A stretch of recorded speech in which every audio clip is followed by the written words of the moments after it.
And I don't care, and that's just because it's the Christmas season and it's her birthday! Sorry, I'm gonna start this live feed right now and maybe not scream like a buffoon like that. Would you like me to scream like a buffoon like that for you?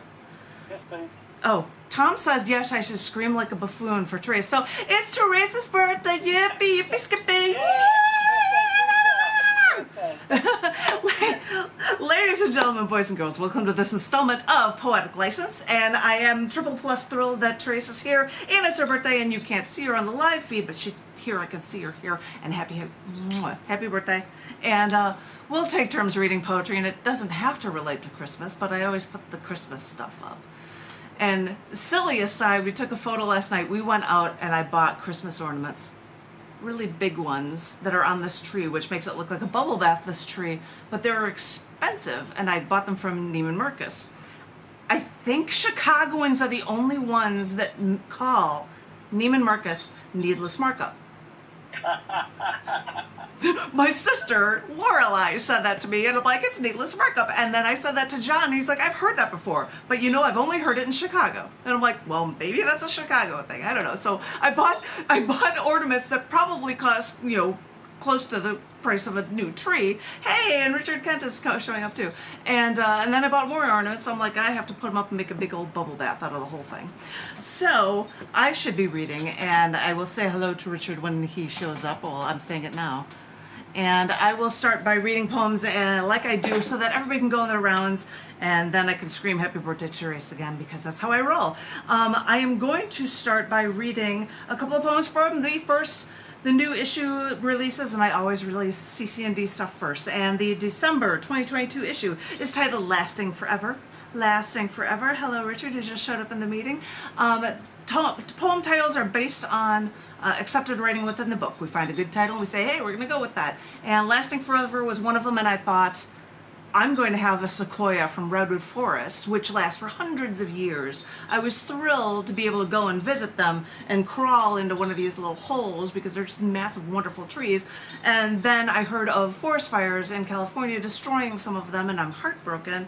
And I don't know how bad or extensive the damage is, because I'm not there, but I figured for that reason alone, this deserves to be on the cover. And then a different shot of the forest in the back cover, a totally different color.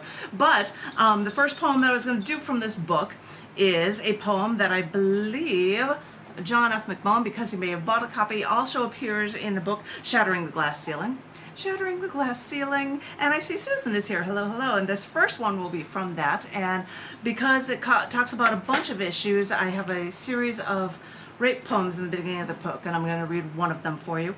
And it is called Rape Education 1. I sat in on a seminar being held at a university about acquaintance rape. When the woman behind the podium asked if there were any other questions, one woman raised her hand. She was a pretty woman. She asked what a woman could do through the university to prosecute the man. She sounded tough. She sounded professional. And the woman behind the podium asked if this woman was raped. And she said, yes. And the woman behind the podium empathized with her, told her she was raped when she was 13, told her that she could tell this certain department at the university that they would bring a hearing on him. And then the woman behind the podium asked, well, if you don't mind my asking, when did this happen to you? And by the tone of the woman's voice, she was so calm, so collected. I expected her to say a few years ago. And her response was, 6 days ago. Now, I know the healing process for rape. I've studied it in books. First there's denial, then anger, fear. Some of these steps last for years. And here was this woman, so calm, so collected, so tough, so professional. And I just knew that one day all of her defenses would fall, and it would all hit her, and she would just fall apart. I felt like her mother. She was my baby, and I wanted to deliver her from the pain. But there was nothing I could do. I felt so helpless. Nothing I could have taught her would prepare her for this. That is the One Piece Acquaintance Rape 1 that is in, yes, it's in the book. Thank you for the applause, the clapping from Richard Kent and all of you from Shattering the Glass Ceiling, as well as a cc&d book, Lasting Forever, which hopefully the feelings of post-rape aren't lasting forever for people. That doesn't connect, but I'm going to really quickly read 1, 2, 3. I'm going to whip through them. Twitter-length periodic table poems. They all appear in this book. One person wrote something about all of this certain class of elements, so I've got like 7 or 8 of them together right at the end, but they also appear in the periodic table Twitter length book that was released of them. There are a bunch of little short poems on this, so I'm just going to do 3 quickly just to try to rattle through them. The first one, oh, and by the way, these were all done at a Chicago show when I went to Chicago. It was really cool. I did a whole periodic table show. First one's called Cerium Can Soothe the Soul, for number 58, Cerium, C-E. They say cerium has no known role in humans, but writer Primo Levi would beg to differ.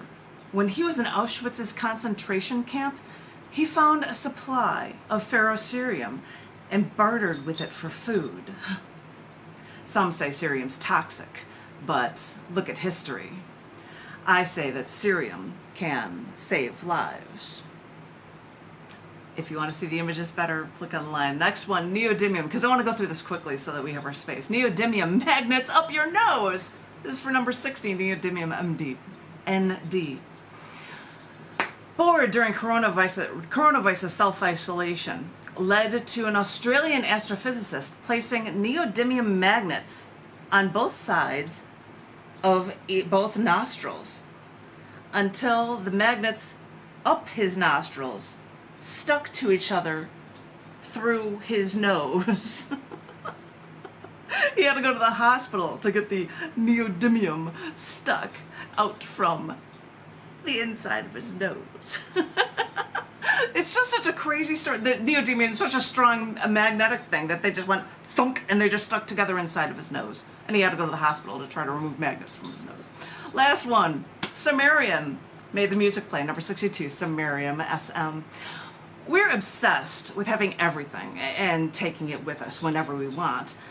And I wasn't there back in the day to get technology like this, but it's cool that back in '79, Sony made the first portable cassette player, the Sony Walkman, all made from samarium cobalt magnets. So I know they're impossible to see, you guys, but if you wanted to see them, you can see them in either book or online as well. And that was my second one for the installment, and I wanted to go through those quickly. So as I said, those were the periodic table poems that appear in Twitterverse Periodic Table Poetry and dun dun dun, Lasting Forever from cc&d. And then as a bonus one, I will do one more. That is a new one from the upcoming book Testament. It is released in 2023. But this poem, I often will be doing them that will appear in the first section that talks about pro-Roe v. Wade stuff. This is actually the first poem that will appear in the book, and it is before the sections. And this one is titled, Information Carries Weight. Dateline, physics. A new experiment could confirm a fifth state of matter in the universe, alongside with solid, liquid, gas, and plasma. If this is true, it could upend what we think of as what could carry weight.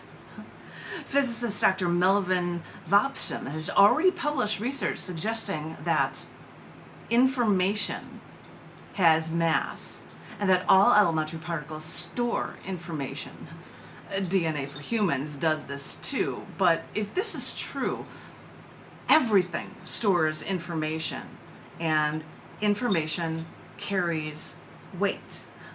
If you think this is a joke, then take this with a 50-pound block of salt. Hard drives with information on them weigh more than empty hard drives.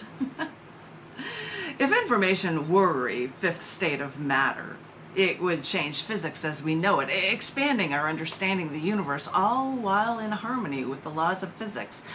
quote, it doesn't contradict quantum mechanics, electromagnetics, thermodynamics, or classical mechanics. It actually complements physics, said Dr. Robson.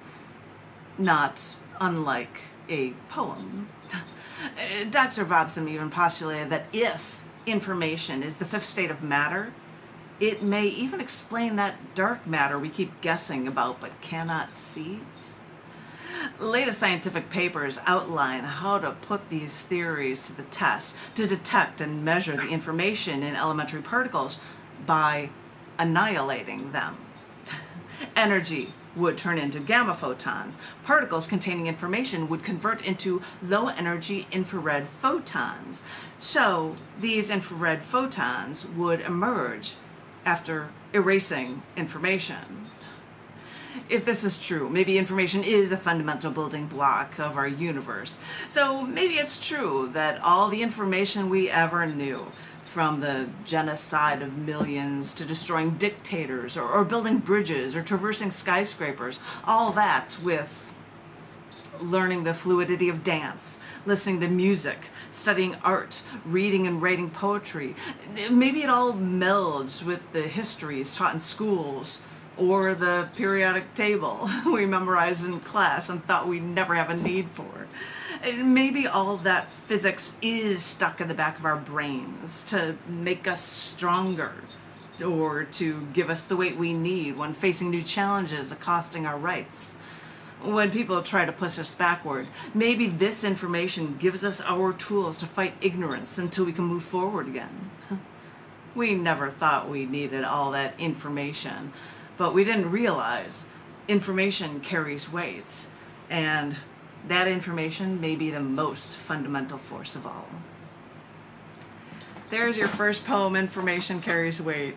And I know it wasn't about post-Pro v. Wade. You might get something like that in the later round. Thanks, you guys. I'm going to add more of you guys to the list. And thank you, thank you, thank you. I'm getting lots of applause. You guys are triple plus awesome. And happy holidays and such. And I'm adding all the new people to the list, but I'm going to shout out happy birthday once more to Therese before I hand it over to the Zoom host, John F. McMullen, to read. So whenever you're ready, my darling, you can take it away.